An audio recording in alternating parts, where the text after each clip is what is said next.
Welcome to Vishesh classes. So आज का हमारा टॉपिक है सब ऑल्टरनेशन। इससे पहले मैं कॉन्ट्राडिक्शन, कॉन्ट्रेरी, सब contrary, structure of opposition, types of preposition सब करा चुकी हूँ।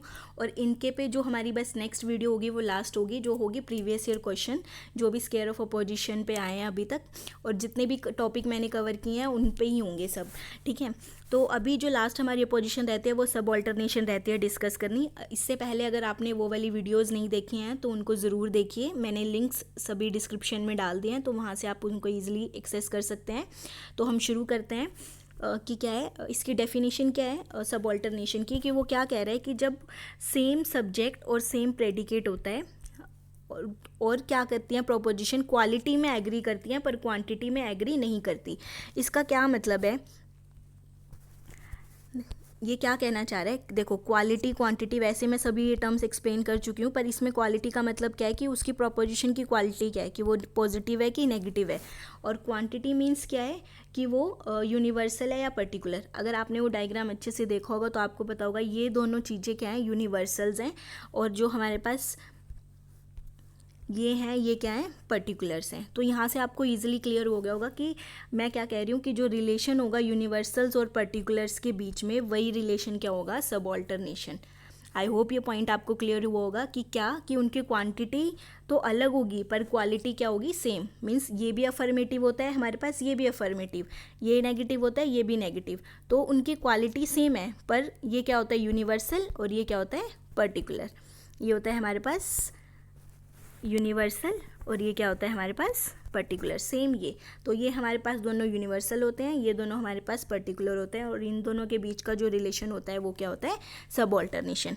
एग्जाम्पल देख लेते हैं हम कि एग्जाम्पल कैसे हैं। All cats are dogs and some cats are dogs. See, हमें पता है कि ये क्या होता है ऑल, ये क्या होता है सम, ये क्या होता है नो, ये क्या होता है सम नोट। तो यहाँ से आपको इजीली क्लियर हो ही गया होगा कि ऑल और सम के बीच का जो रिलेशन होगा वो भी सब ऑल्टरनेशन होगा, और नो और सम नोट के बीच का जो रिलेशन होगा वो भी सब ऑल्टरनेशन होगा। सी, अभी एक बहुत इंपॉर्टेंट पॉइंट्स इनके जो रहते हैं डिस्कस करने कि हमें कब पता चलेगा कि किस टर्म को हमने ट्रू मानना है, किस टर्म को हमने फॉल्स मानना है। तो हम एक बार वो कर लेते हैं जो इसके इंपॉर्टेंट पॉइंट्स है, जिस पे बेसिकली हमारे क्वेश्चंस आते भी हैं। तो ये बहुत इंपॉर्टेंट पॉइंट है, कभी कभी डायरेक्ट भी पूछ लेते हैं एग्जाम में, तो इसको बहुत अच्छे से क्लियर करना, क्योंकि ये कई बार कंफ्यूजिंग भी हो सकता है। अगर आपको नहीं समझ में आए तो वीडियो रिवाइंड करके ज़रूर देखना। सी, फर्स्ट पॉइंट ही हमारा क्या कह रहा है कि अगर truth of universal statement entails the truth of particular. For example, हम एग्जाम्पल लेते हैं। बेसिकली इस स्टेटमेंट में वो क्या कह रहा है कि अगर कोई यूनिवर्सल ट्रूथ है तो उसका जो पर्टिकुलर है, जो उसका पर्टिकुलर है वो भी क्या होगा, ट्रू होगा। ठीक है, मीन्स सपोज कि अगर ऑल कैट्स आर डॉग्स है, ठीक है, तो ऑब्वियसली सम कैट्स तो डॉग्स होंगे ही होंगे। मतलब जब ये ट्रू हो गया तो उसमें से अगर हम छोटा सा पोर्शन निकाल भी लेते हैं, तो अगर आपने सिलोजिज्म का टॉपिक किया है तो उसमें क्या होता है कि वो क्या कहता है कि ऑल कैट्स आर डॉग्स, कि मतलब कि जितने भी कैट्स हैं वो क्या होंगे, डॉग्स होंगे ही होंगे। ठीक है, तो ये नेसेसरी है ही कि अब अगर मान लो ये यही कह रहा है कि सी यहाँ से अगर आपको समझ में आ रहा है कि अगर ये ट्रूथ है तो ये तो ऑब्वियसली ट्रूथ होगा ही होगा, क्योंकि ये जब पूरी ऑल ही ट्रू है तो उसका सम तो हमेशा क्या होगा, ट्रू होगा। पर अगर ये ट्रू है, मतलब ऑब्वियसली अगर सम ट्रू है तो ये क्या है, अनडिटरमाइंड है, ये हो भी सकता है, ये नहीं भी हो सकता है, हमें नहीं पता। सपोज कि अगर मैं कह दूँ कि some cats are dogs is true, ठीक है, ये ठीक है, पर ये इसको इम्प्लाई करे ये ट्रू नहीं है, क्योंकि सम हो सकता है पर ज़रूरी नहीं है ना कि सभी कैट्स भी डॉग हों।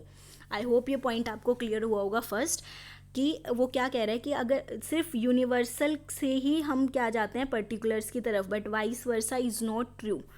ओके, तो अब पर उसमें सेकंड पॉइंट है वो क्या आता है कि the falsity of particular entails the falsity of universal, कि अगर कोई पर्टिकुलर फॉल्स है तो जो यूनिवर्सल है वो भी क्या होगा, फॉल्स होगा ही होगा। कि अगर सम ही ट्रू फॉल्स है तो ऑल तो हमेशा क्या होगा, फॉल्स होगा ही होगा।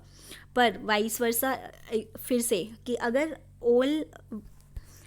अगर हमारे पास यूनिवर्सल फॉल्स आ गया तो ये अनडिटरमाइंड होगा कि वो पर्टिकुलर उसका फॉल्स है कि नहीं है। आई होप यहाँ पे मैंने ये डायग्राम से भी समझाया है। हम यहाँ से भी देख लेते हैं। सी ये क्या कह रहा है कि अगर यूनिवर्सल ट्रुथ है तो वो उसको इम्प्लाई करेगा कि वो ट्रुथ है, ठीक है, but vice versa is not true.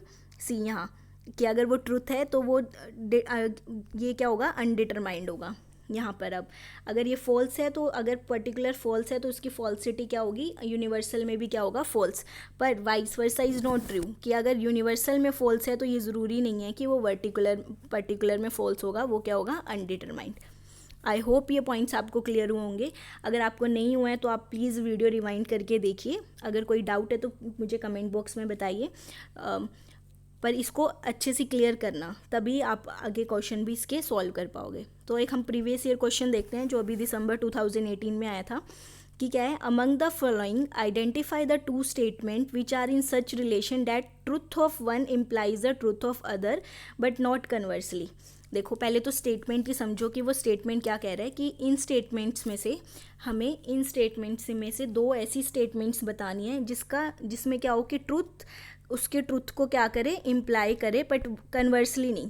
Suppose कि अगर मैं कह दूँ कि ऑल इम्प्लाई कर रहा है सम को, पर वो ट्रूथ है, पर सम उसको कन्वर्सली, मतलब अगर सम ट्रूथ है तो ज़रूरी नहीं है कि ऑल ट्रू हो या ना हो।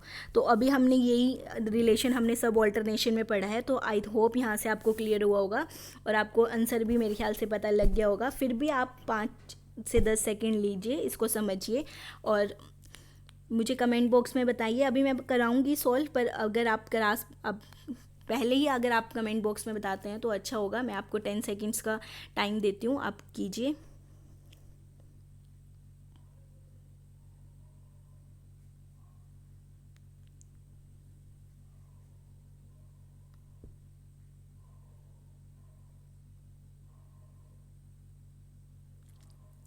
सो आई होप अभी तक आपको आंसर पता लग गया होगा इसका क्या है। अभी हमने क्योंकि यही कंसेप्ट किया है, अभी हम इसी डायग्राम के थ्रू उसी पे ही चलते हैं। देखो अब वो स्टेटमेंट हमारी पहले क्या कह रही है कि relation of truth of one implies the truth of other, ठीक है।